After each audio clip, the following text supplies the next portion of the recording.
भावांनो, रात्री मी घरी येताना रस्त्यावर मला हे मांजराचं पिल्लू दिसलं आणि खूप ओरडत होतं. त्यामुळे मी ह्याला घरी घेऊन आलो.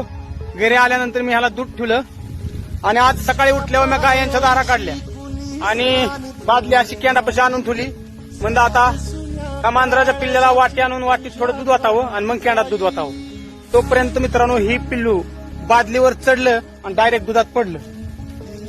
तर मित्रांनो, ही दुधू मॅट डेअरीवर घालायला नेलं नाही. आता ह्या दुधाचं मला लय झालं 200 रुपये मिळतात. पण ही दूध लोकांच्या लेकरांना खाऊ घालून मला काय मिळायचं? मी शेतकरी आहे मित्रांनो.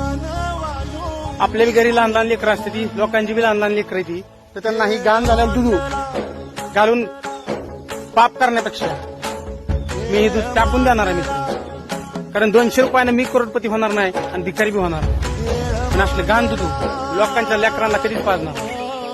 भावांनो, ही दूध ओतून देणार.